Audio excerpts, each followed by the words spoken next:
What's up guys, how you doing today? It's Single Roleplayer once again. Today I want to talk about a few specific balance changes that are coming in a 3.2 expansion and the Bestiary League in Path of Exile. They are pretty important and I decided to share this video with you guys so that you will be prepared and know what is coming.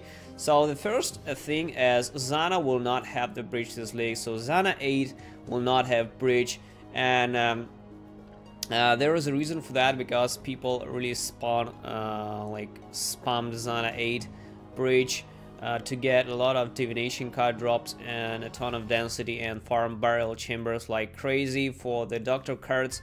And obviously those who could afford this shit and those who bought the dailies and rotations and other shit and leveled Zana to 8 had a pretty huge advantage over all the rest people, and bridge adds quite a bit of density to any shit map once it's there, and even though the bridges will still spawn at a 10% and in any map, and also breaches will still be available as a Sextant mode, but you can't get breach from Zana 8 anymore, and I think it's pretty solid change as well.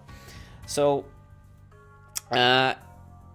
with this change, I really hope that at the same time the Nemesis will be back, because you know I still have quite a bit of leather belts there hanging out, and might potentially somehow maybe use them and maybe try to chance Headhunter. So I kind of miss Nemesis on Zana, even though it's not really crazy for most people. For me, it's like an additional chance to get Headhunter, which I don't have by now. Another interesting change is the monster rarity damage modifiers. This is quite interesting, and I will not read everything to you guys, but overall the rarity and the extra damage modifiers that when you roll onto the map, they all are additive. They were additive before, like for example, if the monster has 200% damage dealing 300 of base, if you reduce monster damage by 10%, then when reduce the monster damage the damage to 180 rather than 170. So now it's multiplicative. So if something increases the damage for the monsters, it will be multiplicative instead of additive. And what exactly this changes is some rare monsters and especially bosses will be more dangerous from now on, and I believe we will see much more deaths, especially on hardcore with these changes, because bosses will hit much harder and will be much more dangerous from now on. And I think it's pretty solid change, but I think that at the same time leveling to the hundreds, racing to the hundreds when top people will be raised to the hundreds, and overall the leveling process will be much more problematical and at the same time much more frustrating, I believe. And this is about it. Like most people I think might skip bosses from now on entirely. Like if you know that the boss is very dangerous, like what's the point in going and risking 10% of your experience if you can potentially rip with some extra damage modes, or just because it's unique monster or rare or whatever. So it's quite dangerous from now on, I believe. So Oni-Gorishi sword will be much harder to find now. A lot of people farm Oni-Goroshis on the Hillock and Act 1 on the Twilight Strand, and this item, like single item, is very powerful and could carry you through almost all the fucking game if you just spend some time farming this shit, and it's quite expensive on its own. So basically it's kind of a cheat, to be honest. It's really cool to see that Oni-Gorishi will be harder to farm from now on and will drop much. It will be much rarer now. So another thing that is kind of GG change is Bisco's color nerf, guys. So basically why the Bisco was so popular, it increases the quantity from slain enemies from 50 to 100%, and it goes down to 35 to 50%. So potentially it can reduce your quantity from normal mobs up to 50% less. This is a huge nerfs, guys, honestly, a huge nerfs, and I'm pretty sure that Bisco's colors already, the price on the current Biscos already fucking skyrocketed, and if you have the Biscos, be sure to hold on to it because it will be ridiculously expensive, guys.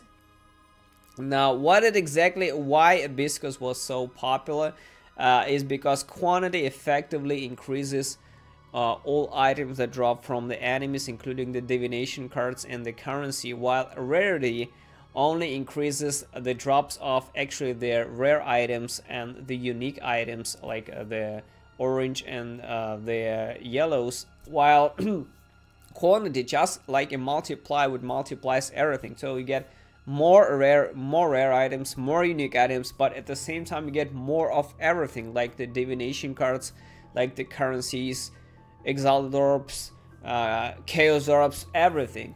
And most people use Biscos for farming currency and divination cards. That was the sole reason for Bisco's color to be so popular. And with the current nerf, I think Bisco's color will be much more expensive and at the same time not so good as it is now.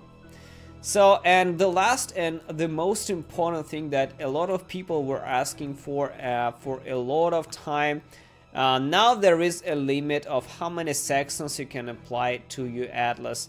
The base maximum is 1, but the limit is increased by the completing bonus objectives in the Zana quests to an absolute maximum of 5. So it means no more 100 Sextants on your map, no more blocking Sextant, guys. You will still be rotating Sextants on the maps that you want, but only 5 Sextants from now on. So no ridiculous Sextant blocking all over the map, and potentially this will reduce the effectiveness of map farming, because you will get more nasty mods, more nasty Sextant mods on your maps, and this will also reduce the prices of the Sextants on its own, I guess, because, you know, Sextants will not be needed in such huge quantities as they were before when you shoot Sextants the whole fucking map, the whole fucking Atlas. Now you need only 5 Sextants at a time, and that's about it. So not only Sextants themselves will be much more useful now, because you know, not many people even use them. Like, not many people actually farm this farm, you know, for high level or whatever. I personally not a big fan of Sextanting at all, and never really use them, just very briefly when I get to the very high levels. So right now I think that Sextants will be cheaper, much more affordable, and at the same time much more useful. Like in the past, you really needed to invest into Sextant blocking. It is huge investments with a very like a hypothetical outcome. Only for a very top players, only for the very best top end farmers and magic find farmers and the top level farmers or whatever. But now I think it will be much more on the ground for a lot more newer players and a lot more casual players, and it's much easier to use now without spending tremendous amount of currency on your Atlas. This will be very useful. Well, these are all the news, guys, and they also released the last skill gem. Let me find this shit. The last skill gem is called the Tectonic Slam, and it's AoE fire attack melee. Now it looks like it's thunder or the ground slam or ice crash, whatever. It's just another slam. It's pretty, you know, boring skill, I would say. Look at this. Slam the ground with your weapon, unleashing a fiery fissure in front of you, dealing area damage, and it's like earthquake. Releasing a random number of smaller fissures branching off from it If I have endurance charges, one will be consumed, maximizing the number of fissures, requiring a mace sword, X staff, or an unarmed. Okay, that's very interesting. So, more deals 18 more damage if an endurance charge is consumed. So basically, this is like an earthquake, like a straightforward earthquake jam. Because, you know, I mean, not an earthquake, sorry, not an earthquake, jagging out jam. Because jagging out can, you know, indefinitely generate endurance charges. So basically, this is Tectonic Slam, jagging out build coming. Now, how good will this be? How well will it scale with the base damage? No one really knows.